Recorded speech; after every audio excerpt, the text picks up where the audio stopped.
असली मेरा मुद्दा था वो मेरा कुछ और था और जो कुछ हुआ वो अलग था। जब वो चीज़ निकल के आई पेपर पे, जैसे अभी मैंने आपको बताया उसको पब्लिकेशन में बड़ी प्रॉब्लम आई। मैंने रेस्टोरेंट भी चलाया, मैंने कॉपी राइटिंग भी की, सब कुछ थोड़ा थोड़ा करके NIT भी ज्वाइन किया। तो मेरे घर में अलाउड नहीं था जिम में जाना।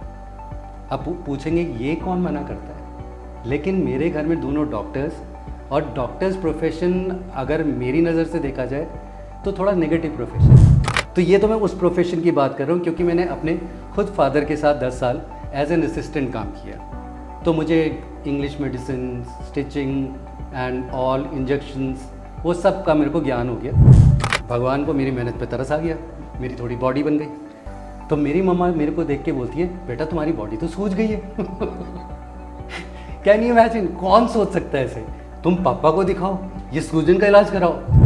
कोई हमेशा या तो फिटनेस की बात करता है या हेल्थ की बात करता है, कभी कोई ये नहीं सोचता कि इन दोनों का समन्वय क्या है, what is the combination of both. और ये समझना बहुत ज़रूरी है क्योंकि ये हर कॉमन मैन के लिए ज़रूरी है, ये आपके लिए ज़रूरी है, मेरे के लिए ज़रूरी है, जो भी दर्शक देख रहे हो।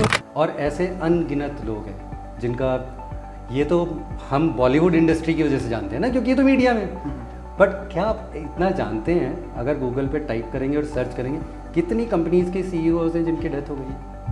मेंटल फिटनेस और फिजिकल फिटनेस सिर्फ एक ही जगह पे दूरी पे चलते हैं। आप ये समझ लीजिए ट्रेन की 2 पटरियाँ होती हैं। तो ये मेंटल फिटनेस और ये फिजिकल फिटनेस।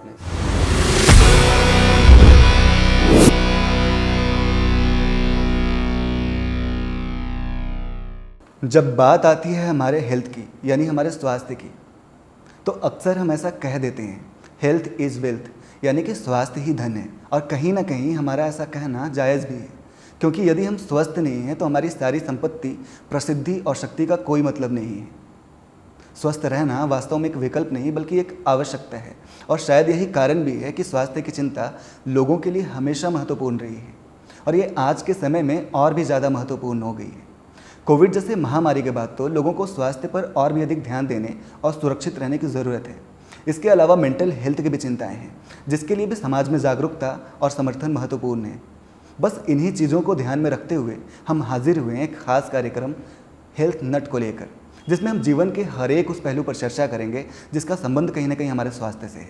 साथ ही साथ हम इस सीरीज़ में मॉडर्न एक्सरसाइजेज के ऊपर भी बात करेंगे, जो कि खास करके युवाओं के लिए रहने वाला है कि कैसे आजकल युवा अति उत्साह में आकर गलत कदम उठाने की कोशिश कर रहे हैं। नमस्कार, मैं हूं दिवाकर राजपूत और आप देख रहे हैं न्यूज़ नट का शो हेल्थ नट, जिसमें हमारे साथ मौजूद रहने वाले हैं आशु जयवीर जी।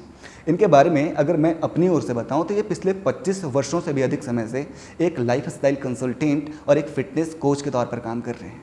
इनके द्वारा एक बुक भी लिखी गई है जिसमें इन्होंने अपने इन्हीं अनुभवों को साझा किया है। तो चलिए मिलते हैं सीधा वीडियो में। आशु जी, सबसे पहला सवाल मैं आपसे करना चाहूँगा आपके बुक को लेकर ही। I feed my pen title है आपके बुक का, मतलब क्या है इसका और आपके दिमाग में आया कैसे था ये? काफ़ी लंबी स्टोरी है। अगर मैं खाली इस टाइटल की बात करूं तो इस टाइटल को लिखने में थोड़ी परेशानी हुई मुझे। बुक तो मैंने लिख दी, लेकिन मेरे जो मेंटोर थे, जब मैंने उनको दिखाया और उनसे मुझसे पूछा कि आप इसका टाइटल क्या रखना चाहेंगे, तो आप यकीन नहीं करेंगे, मैं इसका टाइटल रखना चाह रहा था आई हेट माई सेल्फ। इससे उनको बड़ा आश्चर्य हुआ कि ये कैसा टाइटल है, ये तो बहुत नेगेटिव टाइप का टाइटल लग रहा है। तो फिर उन्होंने मुझसे पूछा कि आप ऐसा टाइटल क्यों रखना चाहेगा, कोई भी ऐसा टाइटल क्यों रखना चाहेगा, आई हेट माई सेल्फ। तो मैंने उनको लॉजिक समझाने की कोशिश की जिसका सार मेरी बुक में लिखा हुआ है, और वो ये है कि हम सब बोलते हैं कि I love my self, but अगर आज आप दुनिया में देखें चारों तरफ कितनी बीमारी है, कोई स्वस्थ ही नहीं है, कोई सुखी नहीं है। तो और सारे वो लोग वो काम करते हैं जो उन्हें वो करने चाहिए, अपनी इच्छा से ही कर रहे होते हैं। अगर वो अपनी इच्छा से काम कर रहे हैं तो वो दुखी कैसे हो सकते हैं? और अगर अपनी इच्छा से बहुत अच्छा खा रहे हैं, बहुत अच्छा एक्सरसाइज भी कर रहे हैं, बहुत अच्छा सो भी रहे हैं, फिर उनको वो स्वस्थ क्यों नहीं है? तो जब मुझे ये समझ में आया कि सब लोग जो ये कहते हैं कि आई लव माई सेल्फ, तो वो they don't love them self, actually they hate them self, वरना अपना ख्याल रखते। और अगर इस बुक की बात करूं तो ये थोड़ी सी कॉमेडी स्टोरी है भी। काफ़ी लंबी जर्नी थी मेरी इसको लिखने की, और आपको जान के बहुत अचरज होगा कि सारी बुक मैंने मोबाइल पे लिखी है। तो 2 क्लासेस के बीच में जो टाइम मिलता था, 7 मिनट, 10 मिनट, 15 मिनट, मैं उसमें बस अपना ये मोबाइल आपके दिमाग में आया कैसे कि मुझे बुक लिखनी चाहिए? बुक लिखनी चाहिए। और इसके पीछे तो कहानी बड़ी इंटरेस्टिंग है। एक्चुअली अगर आपको सच बात बताऊं, कोई यकीन नहीं करेगा, पहली बार किसी पॉडकास्ट पे कह रहा हूँ, दुनिया कुछ और ही समझती है, बट ये किसी को इम्प्रेस करने के लिए लिखी गई थी। क्योंकि अगर मैं अपने आप को देखूं तो मुझे तो नहीं लगता कि मेरे अंदर कोई सलाहियत है कुछ लिखने की। शायद मैंने 4 पन्ने भी नहीं लिखे होंगे अपनी लाइफ में, लेकिन एक ऐसी धुन चढ़ी और मेरा जो एक्सपीरियंस था, बस ऐसी ही एक दिन दिमाग में आया कि जो मैंने अपना एक्सपीरियंस किया है वो मुझे कागज़ पे उतारना है या उसका कुछ प्रतिरूप देना है, ताकि लोग उसे देखें, उसे समझें, और अगर किसी का फ़ायदा हो तो बड़ी अच्छी बात है। तो ये सोच के मैंने वो किताब लिखी, और किताब लिखने के बाद थोड़ी परेशानी आई उसको पब्लिश करने में। लेकिन आपने कुछ इम्प्रेस का बताया था अभी, किसी को इम्प्रेस करने के लिए आपने लिखी थी वो। हाँ, ये बात या आप ये बात छुपा रहे हैं बात को। नहीं, छुपाने की इसमें कोई बात नहीं है, वरना पॉडकास्ट में बोलता ही नहीं है। तो वो तो एक असलियत बात है कि एक लड़के को इम्प्रेस करने के लिए मैंने किताब लिखी। हालांकि जो किताब लिखी गई उससे वो भी खुश हुई, और मैंने कमर्शियली तो बिल्कुल भी सक्सेस के लिए किताब नहीं लिखी। 2016 में शायद ये अमेज़ॉन पे आई। एक सवाल जी, जो कि मैं पॉडकास्ट से कोई लेना देना नहीं इस सवाल का जी, लड़की इम्प्रेस हो पाई? आपने बताया मैंने बिल्कुल इम्प्रेस तो बहुत हुई। अब तो नहीं है वो मेरे साथ, लेकिन अपना काम कर गई। तो जो असली मेरा मुद्दा था वो मेरा कुछ और था, और जो कुछ हुआ वो अलग था। जब वो चीज़ निकल के आई पेपर पे, जैसे अभी मैंने आपको बताया, उसको पब्लिकेशन में बड़ी प्रॉब्लम आई, तो मैंने बहुत कोशिश की 3 साल तक इंडिया में उसको पब्लिश करने की, मगर सब ने मेरे को यहाँ से वहाँ घुमाया, ये चैप्टर दोबारा लिखो, ये टेक्स्ट ठीक नहीं लग रहा है, इसको थोड़ा और अलग ढंग से करो। मैंने बड़ी कोशिश करी मगर यहाँ नहीं छपी। फिर मेरे को लंदन से एक दिन किसी का फ़ोन आया, मेरी एक मेंटोर थी, मैंने उनको दिखाया तो उनको स्कोप थोड़ा बहुत अच्छा सा लगा, क्योंकि इंडिया में किसी ने एक्सेप्ट नहीं किया। तो उन्होंने लंदन अपने पब्लिकेशन से बात करी, उन्होंने मेरा स्कोप पढ़ा और उन्होंने बोला ये तो बहुत अच्छा आइडिया है, क्योंकि इस तरह से तो कोई फिटनेस में सोचता ही नहीं है। और हमारे, शायद आपने जब मेरे को इनवाइट किया, हमारे इस पॉडकास्ट का मतलब क्या है? हमारे पॉडकास्ट का मतलब है जो नॉर्मली लोग फिटनेस में कवर नहीं करते हैं। अब वो क्या है? वो बस आपकी साइकोलॉजी। तो जो आई फीड माई पेन है वो एक्चुअली साइकोलॉजी है। अगर आप मेरी बुक का कवर देखेंगे उस पर भी दिमाग ही बना हुआ है, उसमें कोई एक्सरसाइज नहीं है, उस पर कोई डाइट नहीं है, बट उसका सारा पर्पज़ ये है कि आपको एक्सरसाइज के लिए सोचना कैसे चाहिए। आज मेरे साथ जो भी लोग आपको जानते हैं एक फिटनेस एक्सपर्ट या लाइफ स्टाइल कंसल्टेंट के तौर पर ही जानते हैं, लेकिन मेरा मानना है कि यहाँ तक पहुँचने की भी एक कहानी रही होगी। वो कहानी क्या है? कहानी तो बहुत लंबी है बट ठीक है, फिर भी थोड़ा सा छोटा करके बताने की कोशिश करूँगा। मैंने जो अपना करियर शुरू किया वो फिटनेस में कभी था ही नहीं। मैं तो कुछ और ही काम कर रहा था। अपनी ग्रेजुएशन करने के बाद मैंने रेस्टोरेंट भी चलाया, मैंने कॉपी राइटिंग भी की, सब कुछ थोड़ा थोड़ा करके। NIT भी ज्वाइन किया, वो भी ज्वाइन करने के बाद वो भी 1.5 महीने बाद छोड़ दिया।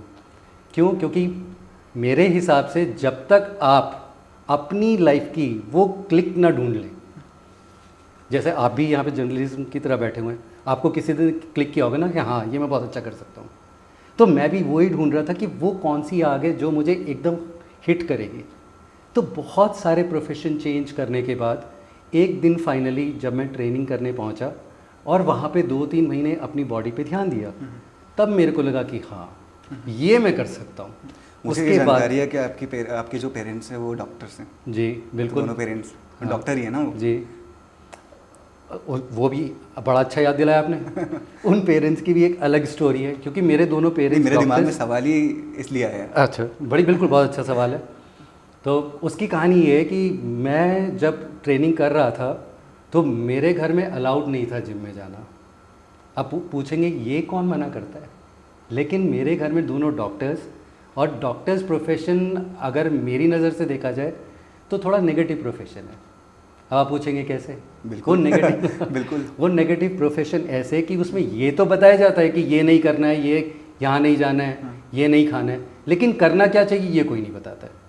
तो ये तो मैं उस प्रोफेशन की बात कर रहा हूँ, क्योंकि मैंने अपने खुद फादर के साथ 10 साल एज एन असिस्टेंट काम किया। तो मुझे English medicine, stitching and all injections, वो सब का मेरे को ज्ञान हो गया। हालांकि मैं डॉक्टर नहीं बना, मगर डॉक्टर काफ़ी हद तक आधा डॉक्टर बन चुका था। बट फिर मैंने वो लाइन नहीं ली और मैं फ़िटनेस में आ गया। फ़िटनेस में आने के बाद जो मेरे मॉम डैड को अलाउड नहीं था हमारे लिए, तो आप यकीन नहीं करेंगे 8 महीने में जिम जा रहा हूँ और मॉम डैड को पता तक नहीं है। ये कैसे हो सकता है? मैं आपको बताता हूँ, इसके पीछे जो सारी स्टोरी है वो ये है कि मैं और मेरा भाई दोनों इकट्ठे घर से निकलते थे और मैं जिम जाता था और वो टेनिस खेलता था और हम दोनों एक साथ घर में एंट्री लेते थे। फिर 8 महीने तक आप यकीन नहीं करेंगे मैंने फुल टी शर्ट पहन के घर में घूमा, कभी भी वेस्ट में मॉम डैड के सामने नहीं किया। और आप बता, एक दिन ऐसा काम हुआ 8 महीने बाद, मम्मी सडनली दरवाज़ा खोल के अंदर आ गई। आप यकीन नहीं करेंगे मैं बेड में बैठा हूँ और मैंने वेस्ट पहना हुआ है, क्योंकि मैं 8 महीने से जिम जा रहा था। अब भगवान को मेरी मेहनत पे तरस आ गया, मेरी थोड़ी बॉडी बन गई। तो मेरी मम्मा मेरे को देख के बोलती है, बेटा तुम्हारी बॉडी तो सूज गई है। कैन यू इमेजिन, कौन सोच सकता है ऐसे? तुम पापा को दिखाओ, ये सूजन का इलाज कराओ। फिर मैंने उनको जब बताया, मॉम डैड को रिवील किया, फिर उन्होंने भी मेरे साथ दिया। उस दिन के बाद से मेरे डैड ने मेरे लिए केलों की कमी नहीं होती थी घर में। तो यहाँ पे उसके बाद उन्होंने मेरा साथ दिया और उसके बाद फिर ये जर्नी बस आगे बढ़ती चली गई। और मैं फिर जब प्रोफेशनली इस फील्ड में आया तो मैंने स्कूल्स के साथ काम किया, मैंने सेमिनार्स किए, लेक्चर्स दिए अलग अलग जगह पर। इवन मैंने CBI वालों को भी लेक्चर दिया और मैंने बहुत सारी सॉफ्टवेयर फर्म्स में भी काम किया एज एन कंसल्टेंट। फिर अपना जिम भी खोला, उसके बाद मैंने गोल्ड जिम भी एज अ मैनेजर वहाँ पे भी 2-3 साल काम किया और उसके बाद मैं फिर पर्सनल ट्रेनर भी बना। तो काफ़ी लंबा आप ये समझ लीजिए अरसा रहा है, 15 से 20 साल की।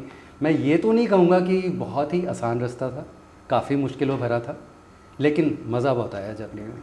और अब मैं currently as a personal trainer काम करता हूँ, एज अ लाइफस्टाइल कंसल्टेंट काम करता हूँ और उसके अलावा मैं मोटिवेशनल स्पीकर भी हूँ। अब मेरे स्टूडेंट्स खाली इंडिया में नहीं, बाहर भी हैं। अब ये तो थैंक्स टू करोना, सब घर में बंद हो गए और मेरे दरवाजे खुल गए। तो ये कोरोना का लोगों ने नुकसान किया, मेरा तो काफ़ी फ़ायदा किया। तो अब मेरे स्टूडेंट्स US में भी हैं, इंडिया के दूसरे शहरों में भी हैं और आप कनाडा में भी हैं। अब काम बहुत इस तरह से चलता है बस। चूँकि आप एक लंबे समय से फिटनेस एक्सपर्ट के तौर पर काम कर रहे हैं, जी, फिटनेस का सही मतलब क्या है and what is the connection between fitness and health? बहुत अच्छा सवाल है। मतलब कोई हमेशा या तो फिटनेस की बात करता है या हेल्थ की बात करता है, कभी कोई ये नहीं सोचता कि इन दोनों का समन्वय क्या है, what is the combination of both. और ये समझना बहुत ज़रूरी है, क्योंकि ये हर कॉमन मैन के लिए ज़रूरी है, ये आपके लिए ज़रूरी है, मेरे के लिए ज़रूरी है, जो भी दर्शक देख रहे हैं उन सब के लिए ज़रूरी है। अब अगर फिटनेस को मैं बोलूँ बड़े सिंपल लैंग्वेज में, तो फिटनेस है कि आप आज कैसे दिखते हो। आप एक्सरसाइज करते हैं कुछ? बिल्कुल। Very good. तो आज जो आप एक्सरसाइज करते हैं उससे आपकी daily requirement of physical exertion जो भी है या फिजिकल एक्टिविटी जो भी आप करते हैं, 6 घंटे काम करते हैं, 8 घंटे काम करते हैं, 10 घंटे काम करते हैं, जितना भी काम करते हैं, अगर वो आपका दिन में काम बिल्कुल ठीक तरीके से हो जाता है और आपको शाम को पूरा काम ख़त्म होने के बाद कोई बहुत ज़्यादा टायर्डनेस नहीं होती, आप यू स्टिल फील एक्टिव, इसका मतलब आप फिट हैं। अब बात करते हैं हम हेल्थ की। अब health is a broader word. Fitness आप समझ लीजिए खिड़की है घर की बस, मगर हेल्थ क्या है? हेल्थ पूरा घर है। अब अगर मैं इस हेल्थ को बोलूं कि आप रोज़ अपने आप को फिट रखने की जो कोशिश करते हैं, आप ये काम 10 साल तक करते हैं, 15 साल तक करते हैं, तो 15 साल के बाद अपनी हेल्थ कमाते हैं, उसको हेल्थ कहते हैं। तो यकीन तौर पे कोई भी इंसान फिट हो सकता है, मगर इस बात की श्योरिटी नहीं कि वो हेल्दी है। लेकिन कोई हेल्दी है तो उसको फिटनेस की उतनी ज़रूरत नहीं है जितना हमें दुनिया में बताया जाता है। तो अगर कोई अपनी हेल्थ पे पूरा ध्यान दे और वो टारगेट लेके चले, 15 साल 20 साल बाद आप कैसे दिखोगे, आप अपनी आज ही चीज़ें से ठीक करोगे। अब बड़े आसानी से कहा जाता है, कोई भी कहता है एक ही ज़िंदगी मिली है। अब एक ज़िंदगी मिली है तो कुछ भी कर लेते हैं लोग, कभी कुछ भी खा लेते हैं। मैं सही कह रहा हूँ ना? बिल्कुल भी वैसा लोग बोलते हैं, यही बोलते हैं ना। तो मैं ये कहता हूँ, जब बोलते हैं कि एक ही ज़िंदगी है तो क्या वो इम्पॉर्टेंट नहीं है? वो ही तो सबसे ज़्यादा इम्पॉर्टेंट है। एक ज़िंदगी तो और भी ज़्यादा इम्पोर्टेंट इम्पोर्टेंट हो गई ना, तो लेकिन उस पर कोई ध्यान नहीं देता। वो सोचते हैं कि एक ही ज़िंदगी मिली है तो इसको तो कैसे भी जी लो। नहीं, ये तो गलत बात है। आपको अपनी हेल्थ पे उतना ही फोकस करना चाहिए। आपको वही देखना चाहिए कि आप लंबे टाइम तक डॉक्टरों से कैसे बचे रह सकते हो। तो हेल्थ का मतलब, मेरा मतलब ये कि डॉक्टरों से दूर और आप स्वस्थ। तो मतलब आपका मानना है कि हम अपने आप को फिजिकल एक्टिविटीज़ वगैरह में इन्वॉल्व रख के और फिट हो सकते हैं। बिल्कुल हो सकते हैं, अरे ऐसे ही तो होना चाहिए। लेकिन आजकल ये भी देखा जा रहा है कि लोगों को जिम के दौरान, स्पोर्ट्स के दौरान भी अटैक आ रहे हैं, फिर ये क्या है? इसके 2-3 पहलू मैं बता सकता हूँ। जो सबसे नॉर्मल पहलू है, जो मेरे को कॉमन चीज़ समझ में आती है, अभी कौन है वो, एक एक्टर थे सिद्धार्थ शुक्ला, राइट? हाँ, राजू श्रीवास्तव और ऐसे अनगिनत लोग हैं जिनका, ये तो हम बॉलीवुड इंडस्ट्री की वजह से जानते हैं ना, क्योंकि ये तो मीडिया में। बट क्या आप इतना जानते हैं, अगर गूगल पे टाइप करेंगे और सर्च करेंगे, कितनी कंपनीज़ के सीईओज हैं जिनकी डेथ हो गई है? अब वो लोग जो अपना पूरा रिजीम अच्छे से फॉलो करते हैं। मतलब आप सोचिए कि डाइट से लेके, एक्सरसाइज से लेके, उनकी कोई भी चीज़ हमेशा दूर नहीं होती, टू द पॉइंट होती है। लेकिन उनको भी हो रहा है। अगर उनको भी हो रहा है, जो फिटनेस के लिए और हेल्थ के लिए जितने भी नॉर्म्स हैं वो सारे पूरे करते हो, जब उनको हो रहा है तो फिर ये क्यों हो रहा है? तो इसका जवाब सिर्फ है एक ही है, हमारी साइकोलॉजी, हमारा mind and stress of this life, stress of work. तो स्ट्रेस ऑफ वर्क का इतना नेगेटिव इम्पैक्ट है आपकी बॉडी पे कि आपको कभी भी हिला सकता है। आप कोई कितना भी हेल्दी बॉडी मिल जाए, आपको कितनी भी हेल्दी बंदा मिल जाए, आप उससे पूछिए, 4 दिन उससे बात कीजिए और 4 दिन बाद उसके दिमाग में डाल दीजिए कि तू कमज़ोर हो गया है। अब मैं देखना चाहता हूँ कि 5 दिन बाद वो कैसे कर रहा होगा। वो उतना वेट उठा ही नहीं पाएगा। क्यों? क्योंकि उसके दिमाग में होगा, मेरे को 3 लोगों ने बोल दिया कि मैं वीक हो गया हूँ। तो आप सोचिए कि साइकोलॉजिकली उसको कितना इफेक्ट होता होगा, एक इंसान को साइकोलॉजिकली कितना इफेक्ट होता है। ये तो मैं एक और एग्जाम्पल से समझा सकता हूँ आपको। आप मुझे कल सुबह मिलिए और बोलिए आशु यू आर मैड। फिर आपके बड़े भैया जी आ जाएंगे, वो मुझे मिलेंगे, वो बोलेंगे आशु यू आर मैड। फिर मेरे को कोई और मिल गया, उसने बोला आशु यू आर मैड। तो आपको क्या लगता है मैं 5वें दिन क्या सोच रहा हूँ? मैं उठते ही सोचूंगा आशु इज़ मैड। तो यहाँ साइकोलॉजी बहुत इंपॉर्टेंट है।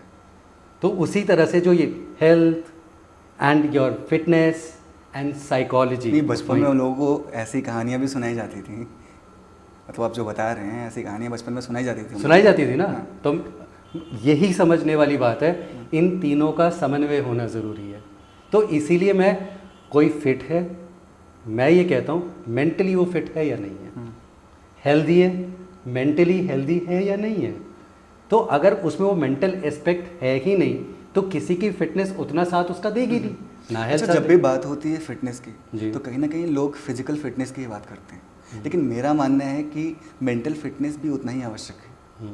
तो how can we establish a balance between mental fitness and physical fitness? Mental fitness और फिजिकल फिटनेस सिर्फ एक ही जगह पे दूरी पे चलते हैं। आप ये समझ लीजिए ट्रेन की 2 पटरियाँ होती हैं, तो ये मेंटल फिटनेस और ये फिजिकल फिटनेस। जब ट्रेन उसके ऊपर दौड़ेगी, एक पटरी आप हटा दो, ट्रेन चला के दिखाओ, नहीं चलेगी।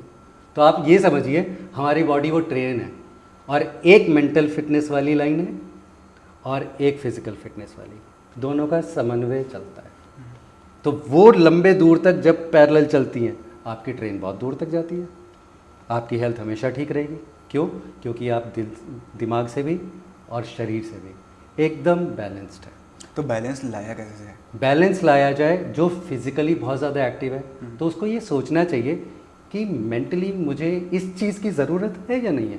फॉर एग्ज़ाम्पल, अगर मैं अपना एग्ज़ाम्पल लूँ, कल को आप मेरे सामने 200 kgs वेट उठाते हैं और मैं ये देखता हूँ कि अच्छा ये तो बहुत फिट है, ये तो 200 kgs उठाता है, तो मुझे भी 200 kgs उठाना चाहिए। क्यों भाई, मुझे क्यों उठाना चाहिए?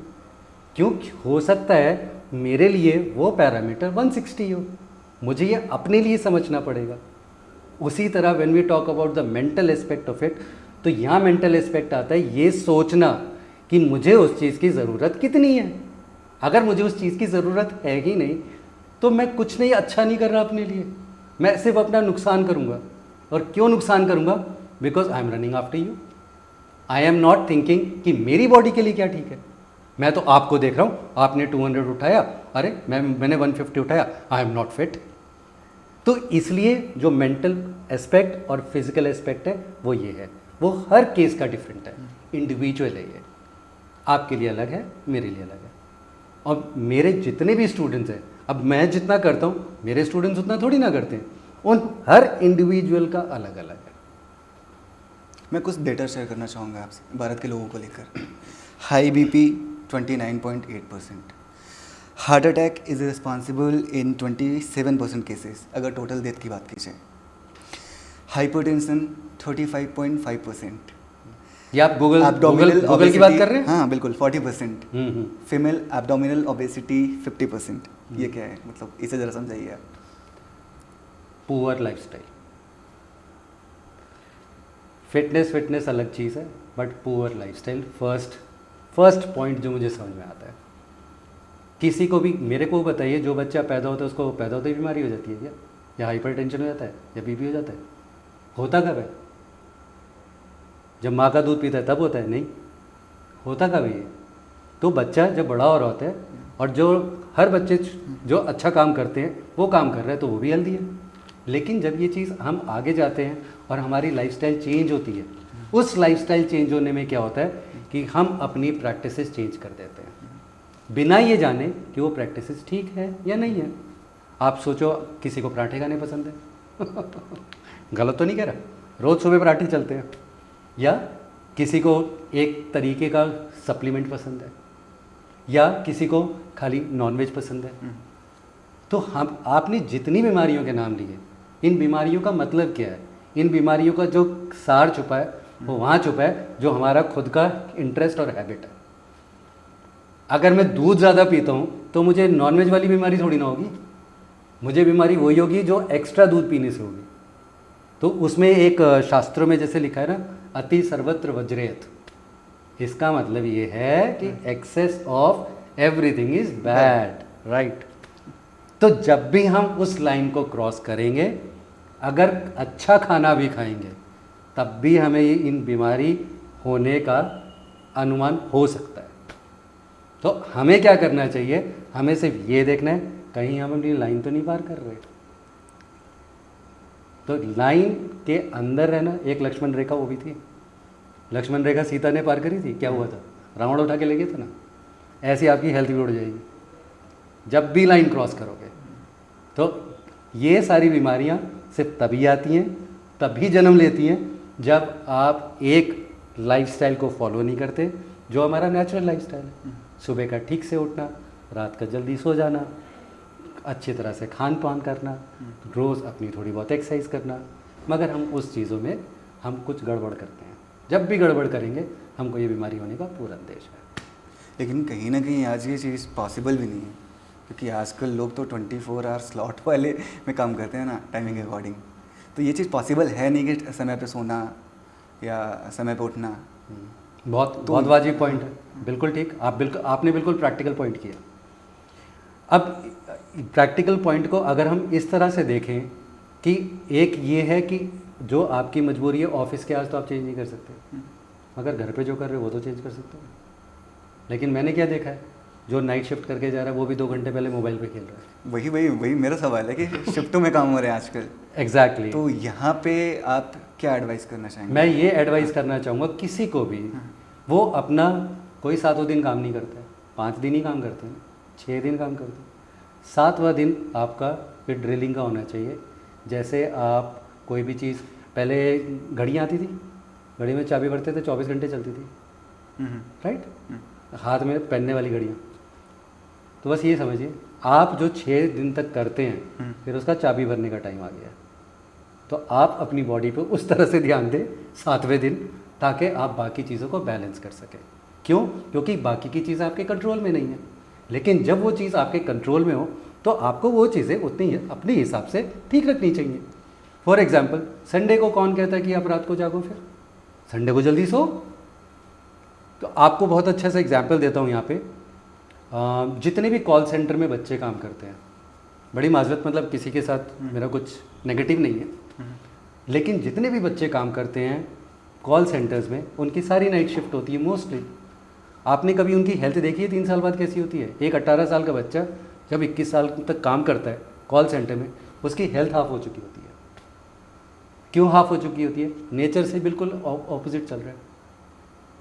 जब उठना चाहिए तब वो सो रहा है, जब सोना चाहिए तब वो जाग रहा है। तो इसीलिए उन्हीं ऐसे ही लोगों को जिनके कुछ वर्क कल्चर थोड़ा डिफरेंट है बाकी नेचुरल साइकिल से, उन्हें अपनी बॉडी को ठीक करने के लिए 7वां दिन देना चाहिए। जैसे टाइम पे उठे, टाइम पे सोएं, टाइम पे खाना खाएं, अपनी हेल्थ के लिए थोड़ा बहुत एक्सरसाइज करें। एक्सरसाइज कोई करता हुआ दिखाई नहीं देता मेरे को कॉल सेंटर वाला। और देखिए 18 की एज में ज्वाइन करते हैं तब 28 वेस्ट लाइन होती है, 3 साल के अंदर वो वेस्ट 34 हो रही होती है। लेकिन ये आदत की बात होती है ना कि अगर आप 6 दिन नाइट शिफ्ट काम कर रहे हो तो आप 7वें दिन अचानक जाके तो आप समय चेंज नहीं कर सकते। ठीक है। मुझे आप ये बताइए कि आप नाइट स्कूल में पढ़े थे क्या? नहीं ना, तब भी तो कोई एक आदत थी ना। तो ये क्या हुआ? मतलब आप ये कहना चाह रहे हैं कि आपने अभी जो 2-3 साल से काम करना शुरू किया, आपकी पुरानी जो ज़िंदगी थी सब फारिग हो गई? ऐसा कैसे हो सकता है? तो फिर भी मुश्किल होता है ना कि लगातार मुश्किल, बिल्कुल ठीक कह रहे हैं आप। मुझसे पूछिए, मैं 30 साल से इस प्रोफेशन में हूँ ऑलमोस्ट, और हर रोज़ एक्सरसाइज करता हूँ। मुझे हर रोज़ मुश्किल होती है सुबह उठने में, बट मैं हर रोज़ 4:30 बिना अलार्म उठ जाता हूँ, चाहे कितने बजे सोऊं। तो एक मुश्किल चीज़ होती है, और ये साइकोलॉजी है कि आप अपने आप को जागृत कैसे रखें कि मुझे अगर करना है तो करना है। अगर मैं आपको एग्जांपल दूं, किसी के घर में भी पार्टी चल रही है और शादी वाला माहौल, आपने भी शादियाँ अटेंड करी होंगी बहुत सारी, है ना? शादियों में 5 दिन तक लोगों के जितने भी प्रोसेशन चलते हैं, कोई बंदा टाइम से नहीं सोता, कोई बंदा टाइम से नहीं उठता, मगर सारे खुश होते हैं। 2-3 पूरी रात पार्टी करेंगे, फिर घर जाएंगे, वहाँ जाके सोएंगे 3 घंटे, फिर तैयार होके फिर पार्टी में आ जाएंगे, मगर वहाँ कोई नहीं रो रहा है। Excitement and enjoyment. तो और वही काम कोई ऑफिस में 3 घंटे आप एक रात किसी को रोक दीजिए, वो नेक्स्ट 5 दिन तक रोएगा। क्यों रोएगा? क्योंकि उसको बोझ लग रहा है, बोझ। तो समीक्ष कारणी, ये हमारे शास्त्रों में लिखा हुआ है, please work what you love. और उसका मतलब क्या है कि या तो आप उस चीज़ से दूर हो जाओ, लेकिन अगर आपको करना ही पड़ रहा है तो हंस के करो ना, रो के क्यों करना है? तो अगेन साइकोलॉजी आ जाती है। ये फिर साइकोलॉजी है। किसी भी चीज़ को, अगर आपका मूड अच्छा नहीं है, मैं आपको कॉमेडी पिक्चर दिखाऊंगा, आप हंसोगे नहीं? आप हंसोगे ही नहीं, तो आप बोल रहे हो कि पिक्चर खराब है। नहीं, पिक्चर तो ठीक है, आपकी साइकोलॉजी डिफरेंट है। मैं हंस रहा हूँ वहाँ बैठ के, आप नहीं हंस रहे हो, लेकिन कॉमेडी पिक्चर चल रही है। तो ये हमारी और आपकी, मेरी और आपकी साइकोलॉजी का फ़र्क है, पिक्चर वही है। चलो, समय को देखते हुए एक अंतिम सवाल मैं आपसे करना चाहूँगा, जी। वो है आपके बुक के पहले चैप्टर को लेकर, बैलेंस ऑफ थॉट्स, ये क्या है? ओके, अगर मैं इसके बारे में कहूँ तो एक उदाहरण के तौर पे समझाना चाहूँगा आपको कि आप, ये डिपेंड करता है कि जब हम कोई भी टारगेट अपने दिमाग में बनाते हैं, जैसे आप मान लीजिए आप कहते हैं मुझे 15 kg वेट लूज़ करना है। अब वो ओवरनाइट तो हो नहीं सकता, Rome is not build in 1 night. तो आपको क्या करना है, आपको पता है 6-7 महीने तक आपको वो लेवल ऑफ थॉट चाहिए कि आप कंसिस्टेंटली उसके पीछे लगे रहें। कभी मन नहीं करता है उठने का, कभी कोई शेड्यूल नहीं बन पाता है, और वो ब्रेक आता रहता है। तो बैलेंस ऑफ थॉट का मतलब ये है कि लंबे टाइम तक अपने आप को स्थिर रखना। जब मुझे पता है कोई भी चीज़, अब ऐसा तो नहीं है कि आज मैंने एडमिशन लिया है 8th में और मेरा को कल एग्ज़ाम हो गया, नहीं, 1 साल लगता है भाई। सारे बच्चे 1 साल पढ़ते हैं एग्ज़ाम देने से पहले। अब वो पहले महीने कोई ये नहीं कहना शुरू कर देता बच्चा मेरा भी एग्ज़ाम ले लो। तो बैलेंस ऑफ थॉट का मतलब है लंबे टाइम तक अपने आप को स्थिर रखना। और उसका मतलब क्या? उसका मतलब ये है कि आपकी उस जर्नी में जो आपका टारगेट है, कुछ चीज़ें ऊपर, कुछ चीज़ें नीचे, ये सब होती रहेंगी। जैसे हॉस्पिटल में आपने कार्डियोग्राम देखा है, उसमें कैसे लाइन होती है, तो मीटर पे चल रही होती है साथ में पेशेंट के, उसमें लाइन ऐसे ऐसे ऐसे से चलती है। मतलब ऊपर नीचे, ये लाइफ साइकिल है। जहाँ लाइन सीधी हो गई मीन्स यू आर डेड। और लोग क्या एक्सपेक्ट करते हैं, सारी चीज़ बिल्कुल सीधी चलती रहे, चल ही नहीं सकती है। तो वो जो ऊपर नीचे की जो लाइन है उसको बैलेंस रखना, अपने दिमाग को स्थिर रख के, उसको बैलेंस ऑफ थॉट कहते हैं। उसमें मैंने बहुत अच्छा एग्जाम्पल भी दिया है ऋतिक रोशन के बारे में, आमिर खान के बारे में, सलमान खान के बारे में, क्योंकि लोग इनसे बहुत जल्दी आइडेंटिफाई कर लेते हैं क्योंकि इनको हर कोई जानता है, इनकी लाइफ के बारे में हर कोई जानता है। तो आज की डेट में माशाल्लाह जिस उम्र में भी वो लोग हैं और जैसा आज देखते हैं, कोई मजाक नहीं है, बड़ी मेहनत है उसके पीछे। ये कहना बहुत आसान है कि उनको पैसे मिलते हैं, मगर उसके पीछे जो उनकी मेहनत है, हर रोज़ वो फाइट करना, अपनी बॉडी को नहीं गिरने देना, अपनी डाइट को मेंटेन करना, लोगों का उनको हमेशा सर्व करना और उनका नहीं खाना। तो इसके इसमें जो स्थिरता और इसमें जो मेहनत लंबे टाइम तक जो चाहिए, उसको बैलेंस ऑफ थॉट कहते हैं। बहुत बहुत धन्यवाद आशु जी आपका, आप यहाँ तक पहुँचे अपना कीमती समय निकाल के। इस वीडियो में हमने बात की फिटनेस और हेल्थ के बारे में कि आखिरकार फिटनेस का कह लें या हेल्थ का कह लें, हमारा लॉन्ग टर्म गोल क्या होना चाहिए, अपने पुअर लाइफ स्टाइल को इम्प्रूव कैसे किया जाए, क्या हम अपने रोज़ाना दिनचर्या में फिजिकल एक्टिविटीज़ को शामिल करके कुछ एक्सरसाइजेस करके अपने आप को स्वस्थ बना सकते हैं। वहीं आजकल कुछ केसेस ऐसे भी दिख रहे हैं जहां लोग दिखने में तो बिल्कुल फिट हैं, इसके बावजूद भी उन्हें प्रॉब्लम हो रही है। तो इसके कारण क्या है, वहीं इन सब चीज़ों में हमारे साइकोलॉजी का क्या रोल है। तो आशा करते हैं इस वीडियो के माध्यम से आप तक कुछ जानकारी पहुंचा पाए होंगे। बाकी अगर आपके कुछ सवाल हैं, आपके कुछ ओपिनियन हैं, तो उसे कमेंट बॉक्स में ज़रूर लिखें। बाकी वीडियो में बताए गए बातों से आप कितना अग्री करते हैं, इसे भी ज़रूर लिखें। हमारी वीडियो आपको अच्छी लगी होगी तो एक लाइक ज़रूर दें और इसे और भी लोगों के साथ शेयर करें ताकि जानकारी उन तक भी पहुँचे। बाकी आगे हम ऐसे वीडियोज़ और भी लेकर आते रहेंगे। देखते रहिए हमारा चैनल न्यूज़ नट।